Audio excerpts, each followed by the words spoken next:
We're talking today with Dr. Les Hansen from the University of Minnesota. He recently gave a presentation at World Ag Expo talking about crossbreeding. Here is an extended version of that same presentation. Well, we'll talk a bit today on the research on crossbreeding for dairy cattle. I am the author of the presentation, but rely heavily on my graduate students that do the work. As we often say in science, the graduate students do the work and then the professors get to travel the world and talk about it. So that's what I'm doing here today. And we'll comment on those graduate students in just a minute. For the interest in crossbreeding, of course, the reason that it's resulted is maybe some disappointments with the predominant Holstein breed that we have on most dairy farms today. Some people, especially people younger than me, would assume that it's always been a black and white world and almost all dairy cows have been Holsteins, but of course that hasn't been the case. If we go back 50 years, it was not the case at all. Half the cows in the country were non-Holstein. But the Holstein breed has been a tremendous one and continues to be, and over the past 40 years we've dramatically improved the production of the cows, increased it by 10,000 pounds. We've got much better udders. Again, most young people today are just unaware how terrible the udders used to be on Holsteins and all of our dairy breeds. The other thing that's really happened to our Holstein breed is we've made the cow much larger. She's taller, she's deeper, she's bigger in all of her body dimensions. And research has suggested that really was not necessary. The genetic correlation between body size and production of cows is zero. Yes, on a phenotypic basis, a cow that's sickly, perhaps lung damage, is going to be less growthy and have less production. But on a genetic basis, there really was no reason to make these cows bigger. And then the other big thing we've done with Holsteins over time is to really shave off a lot of body condition. Some of that was the genetic correlation, that relationship with production, but we did more than that. We really selected for a sharper cow on top of high milk production. And now, hindsight's always good, but we know now that probably was not a wise thing to do. Body condition is very helpful for fertility and for health. So now, of course, we're doing a little backtracking to try and bring back some of that body condition back to our dairy cows. This is the ideal Holstein cow. Some would say the true type Holstein that was devised in 1977 by Holstein USA. The previous version was created in 1922, and that cow was a much smaller, more moderate size, rounder type dairy cow. And after 55 years, the desire was to change her to look like this one. And you can see she's extremely tall, extremely long. The fat, the body condition has been taken off all over. And we really jacked her up in that front end and made her much deeper behind the shoulder. Research has suggested now that maybe we went too far in that change. So last year, Holstein USA devised a new true type model, commissioned this work done by Bonnie Moore, and I think almost everybody would agree this looks like a functional dairy cow for most dairy producers, much more moderate in size. We put back some of the body condition and made her less deep in that front end and brought her down in the front end. So a cow that probably can move with more ease and fit in stalls more easier. So we've made some admissions of things we could have done differently over time. But some people say, you know, maybe we could make some of the changes more quickly by considering crossbreeding to use alongside with that Holstein breed. Next, we're going to talk about inbreeding depression and heterosis. They're equal and opposite forces. Inbreeding depression, most people intuitively know what that is. If you mate close relatives, you're going to have some problems for traits like fertility and health. Heterosis, it's the same thing as hybrid vigor. English-speaking countries often use hybrid vigor in the same as the terminology, but it's the same thing as heterosis. They actually are equal and opposite in their effect, and they're expressed mostly for fertility, stillbirth, health, mortality, and longevity. Now, these kinds of traits just don't jump out at you. They're kind of masked, but they sure can eat away at your profit and make your life difficult. And one of the first things we expect with inbreeding depression within a breed is embryo mortality, embryo survival. So the cow may get pregnant, but she sloughs the embryo. And likewise, that is where we expect to get a boost from the heterosis. So an example of heterosis, the most simple one, would be for milk production. If we've got breed A, it's 24,000 pounds of milk. That actually is about the production of Holsteins in Sweden. And you've got breed B, which is 22,600 pounds of milk. And that would be similar to the Swedish Red in Sweden. If you cross those two breeds, you would expect that the offspring would be the average of them at 23,300 pounds. But for crossing the Nordic Red breeds and Holsteins, it appears we get about 3% heterosis. And when you add that 3% heterosis on, you're up at the same level of production as a pure Holstein. It turns out the other traits of dairy cattle, those functional traits, fertility, health, etc., we think the heterosis is more like 10% or greater. Probably the most famous study, at least in recent history, with crossbreeding was the one here in California. 6 cooperating dairies approached me. They decided to cross their cows with breeds other than Holstein. They used Montbéliard and the Nordic Red breeds of Swedish Red and Norwegian Red. These were top dairy producers, profitable dairy producers, but they were frustrated with the fertility and health and survival of their pure Holstein cows. So they took the risk to try something different and use semen from these imported breeds. So they did this, and then one time when I made a trip to California, they approached me about potentially looking at their data. So that's how this whole thing unfolded. It was nothing that I initiated by any means. So retrospectively then, we were able to look at the data from these dairies, and we had a window of time where these herds had pure Holsteins calving alongside Montbéliard crosses and Nordic Red crosses. Again, the Nordic Red is a combination of Swedish Red and Norwegian Red. So we had that window of time when they were all calving out at the same time, and we followed those cows through their lifetimes. You can see the numbers of cows here: 416 Holsteins, 503 of the Monty crossbreds, and 321 of the Nordic Red Holstein crossbreds. And for removal before first milk recording, the Holsteins were at about 9%. Those are the cows that are really invisible from our data, because they don't enter milk recording. They're gone before that first test. And about 16% of the Holsteins left these herds by 305 days in their first lactation. Now these numbers fit pretty well with national data, for the data that we have available to analyze. You can see, though, the Montbéliard crossbreds, on the other hand, only 2.4% didn't make it to first milk recording, and half the number as the pure Holsteins didn't make it to 305 days in that first lactation. Then the Nordic Red crossbreds were very similar to the Monty crossbreds in survival during that first lactation. Of course, fertility is one of the first reasons people consider crossbreeding. We've got a summary here across lactations.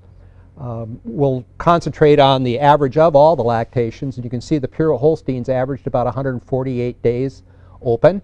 Often we say that the average Holstein in the U.S. has about 150 days open, so that seems to be fairly typical for well-managed dairy herds that have high production levels. But the Monty Holstein crossbreds were 26 days shorter in days open, so they were 122 for days open, the time from calving till their till they're pregnant with their next calf. And the Nordic Red Holstein crossbreds were at 137 days. So is there any surprise here? No. This is exactly what we would expect, and it fits research from many years ago that heterosis is strong, and of course the Montbéliard breeds, the Nordic Red breeds, had been selecting for fertility as well over time. Somatic cell count, a measure of health, the udder health. The pure Holsteins in this study, across lactations, averaged 121,000 for somatic cell count. For the U.S., that's a very low average, very outstanding average. Of course, California has more emphasis on somatic cell than in most of the U.S. But despite that low average for the Holsteins, the Montbéliard crossbreds and the Nordic Red crossbreds were even lower yet. On average, the Montbéliard crossbreds were less than 100,000 across lactations, and the Nordic Red crossbreds at about 108,000 across the lactations. Again, is there a surprise here? Not really. Again, we expect heterosis to be substantial, for traits related to health, which of course is infection of the udder and reflected through somatic cell count. Production, many people say, well, yeah, so you can get a more functional cow perhaps with crossbreeding, but you're going to suffer in the production department. Well, you can see from this slide, the baseline again is the pure Holsteins, and across these cows had multiple lactations, so we had 1,100 pure Holstein lactations. The average production here, this is 305-day lactation production, really high productions on these pure Holsteins. And if we add the pounds of fat and the pounds of protein, we've got 1,679 pounds of protein. If we look at the Montbéliard crossbreds, they were only 52 pounds less for fat plus protein pounds, and the Nordic Red, 63. On a percentage basis, that's only 3% less production on the Monte crossbreds and 4% less, on the Nordic Red crosses. Now, it's very important to realize here, this is 305-day lactations, which we use for genetic evaluation, often talk about. However, this is not the same thing as production in a 12-month interval, because those crossbreds all calve back quicker, return to peak yield quicker, so this is not representative of 12-month rolling herd average production. So another factor we need to keep in mind is it turns out that the Holstein sires of these cows were quite good for production within the Holstein breed. Likewise, with the Nordic Red crosses, they were sired by fairly high bulls within the Swedish and Norwegian Red populations, but the Montbéliard sires were actually not that good for production within the breed, and we always, of course, advocate use of top bulls within breed, whether you're pure breeding or crossbreeding.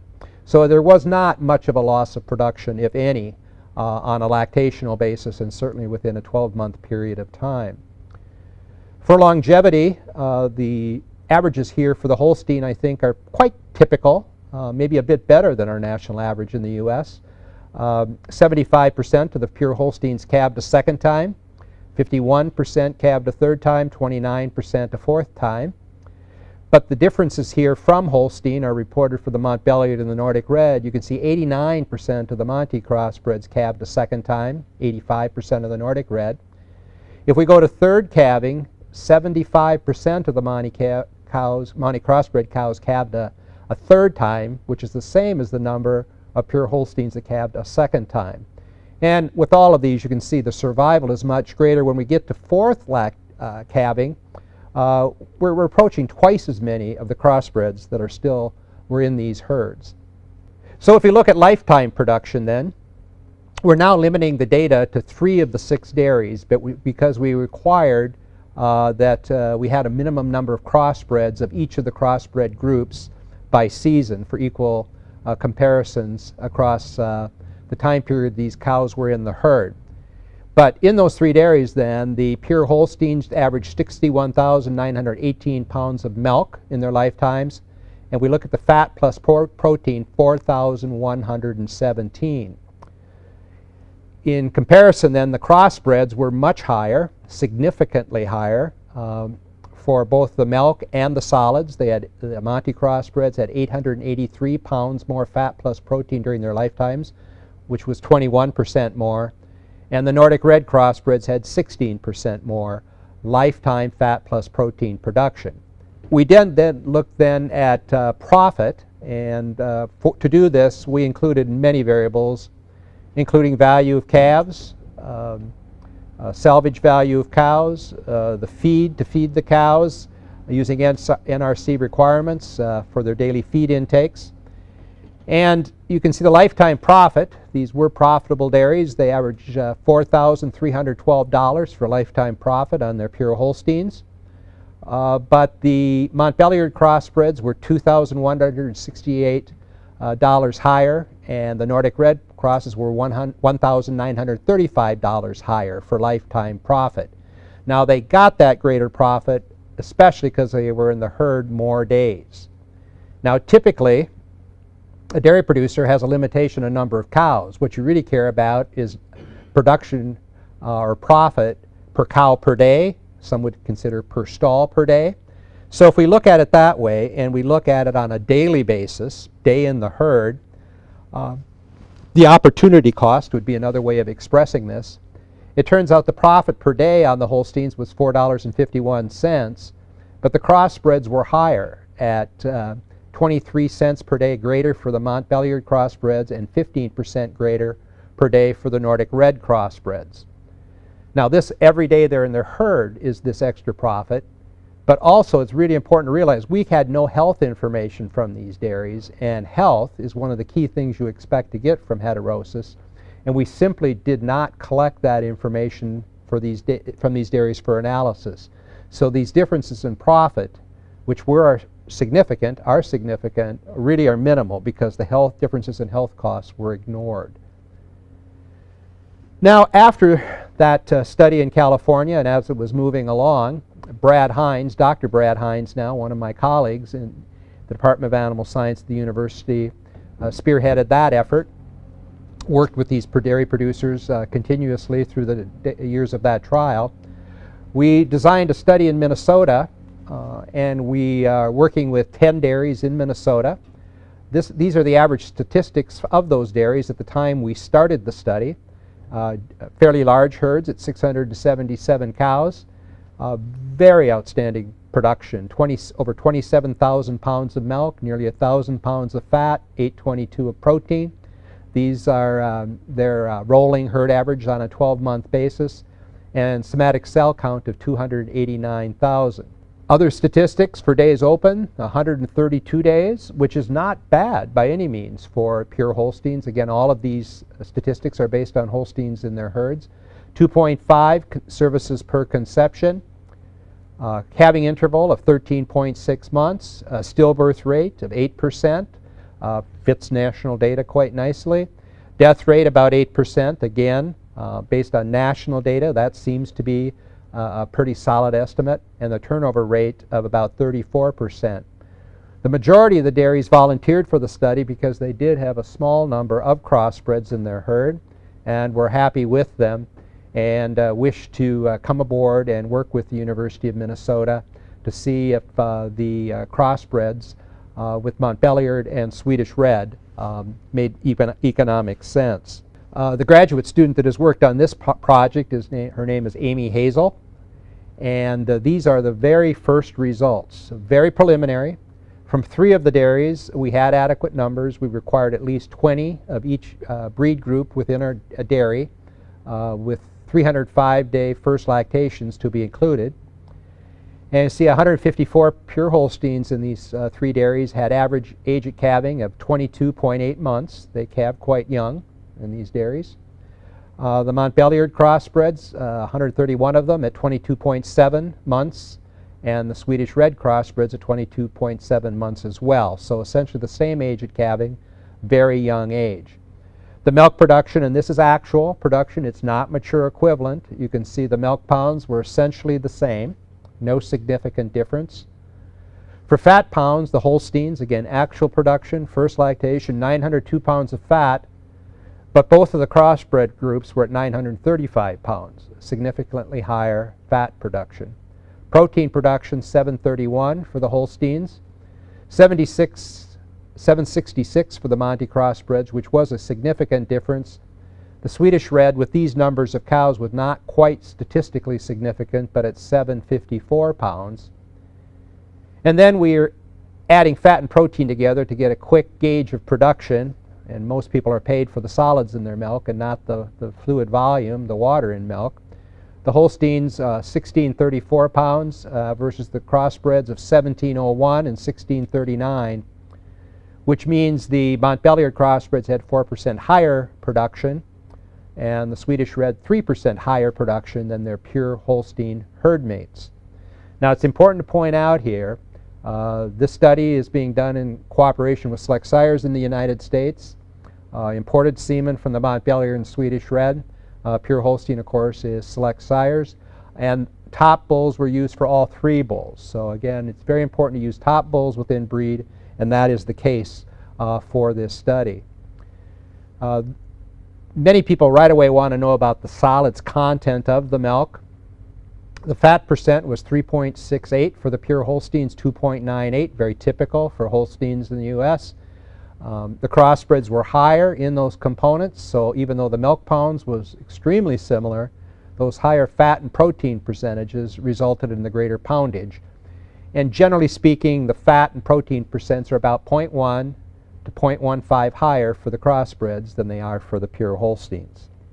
So these crossbreds seem to be passing the test on production. Again, very preliminary results, and we'll have well over 1,000 cows in each of these groups when the study is complete. Now I've got a few daughter photos here, and of course you all know how this works. When you take daughter photos, you just pick out an average one. Of course, I'm not being serious when I say that. The AI companies don't pick out an average one to put in their sire directories either.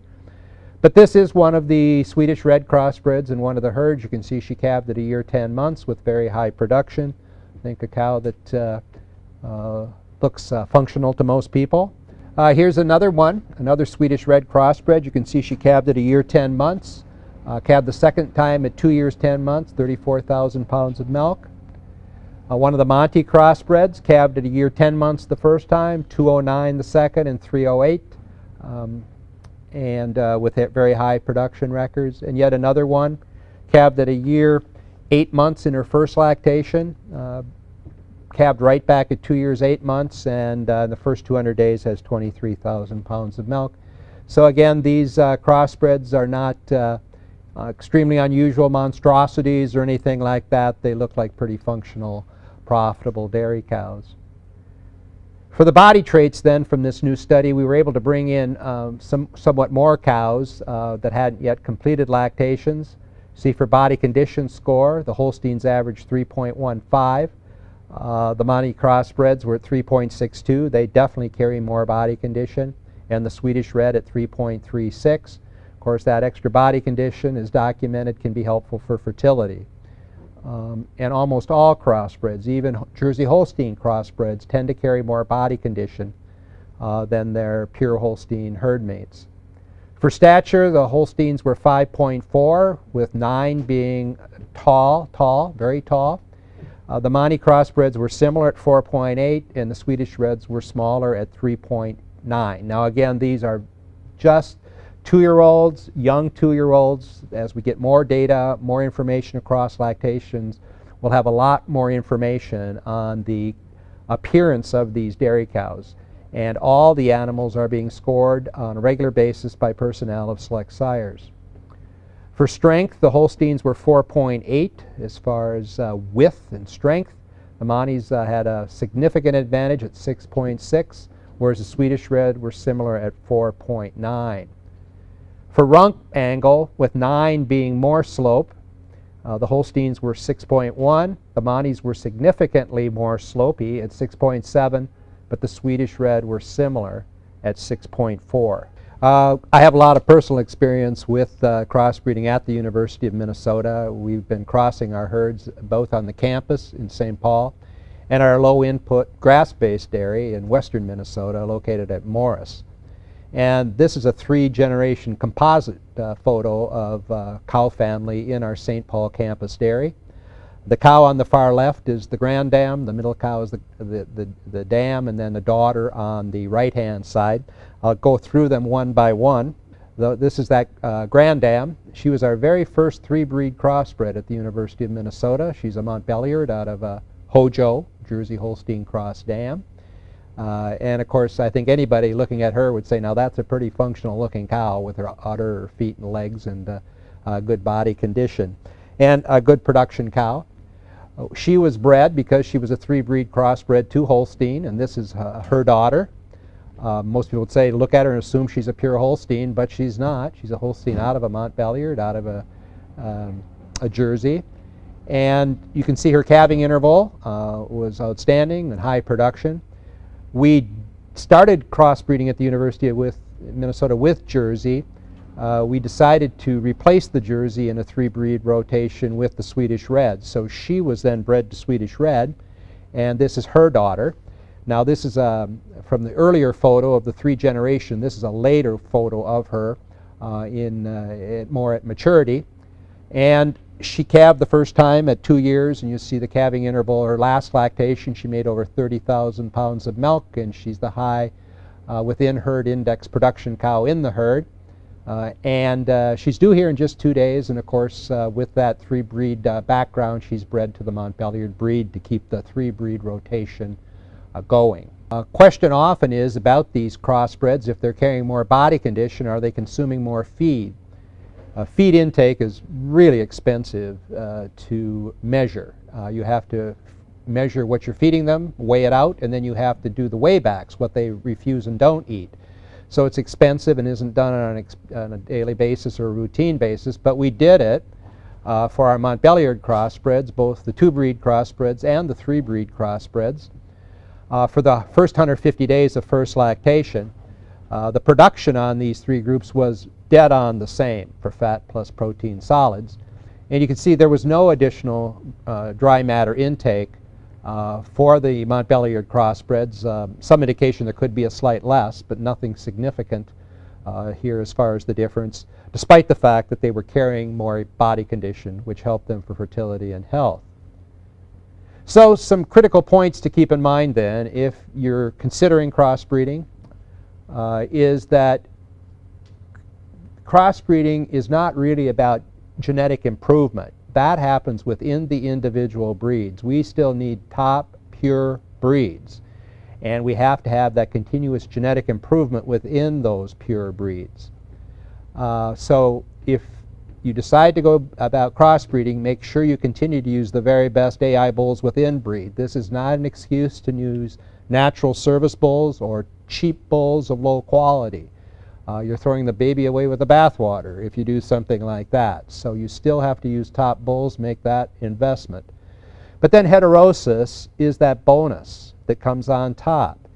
And the pig industry, the beef industry, the sheep industry, the turkeys, the poultry, corn, all of our common ag commodities all rely heavily on heterosis. Dairy has been the lone exception not to include that bonus, that gift from God that's essentially free for day-to-day profit generation. Some conclusions then. Production of crossbreds, although many people assume differently, the new research suggests it's very, very similar to pure Holsteins, particularly if you look at a 12-month interval of time, because these crossbreds get pregnant quicker, and therefore are returning to peak production quicker. So very little difference in production, and some indication now perhaps even a slight advantage for the crossbreds compared to the pure Holsteins. Unquestionably, the crossbreds are superior to pure Holsteins for fertility, health, and survival. This surprises no one. Other breeds had selected for these traits, and when you put the heterosis on top, you're just bound to have an advantage for those functional traits. And then, if you decide to crossbreed, we really encourage you to pick 3 distinct breeds and use them in a 3-breed rotation. Some people have flip-flopped, just use 2 breeds back and forth. The thing, if you use just 2 breeds, the first generation you get the full dose of heterosis, 100%. But when you cross back with one of the original 2 breeds, you're down at 50%. And if you get used to a full dose of heterosis, you don't want to be down at 50%. If you rotate 3 breeds continuously, you will average out over time at 86% of full heterosis. If you just flip-flop 2 breeds, you'll level out at 67% of full heterosis. So about a 20% advantage in heterosis by using 3 breeds. You'll also notice that I said distinct breeds, and it's important to use breeds that don't have overlap. At this time, for example, the Danish red breed has a heavy dose of red Holstein. So for those Nordic red breeds, make sure you use bulls that do not contain Holstein, or very much Holstein, if you're going to be crossing them with Holstein. So hopefully those comments are helpful for you to begin your journey in crossbreeding. An issue that we have right now with Holsteins is that the inbreeding does not subside. Many dairy producers have outstanding records on their cows, their pedigrees, and therefore they can avoid inbreeding depression in their individual matings. For dairies that do not have that are just randomly putting Holstein semen into Holstein cows, each year that goes by, There's more risk of a high level of inbreeding in that individual mating. So some of this concern we've got on fertility of Holsteins is probably because the embryo didn't survive, which is the first way we would expect inbreeding depression to occur. Again, for the crossbreeding, use top bulls and use them in a 3-breed rotation. Thank you very much.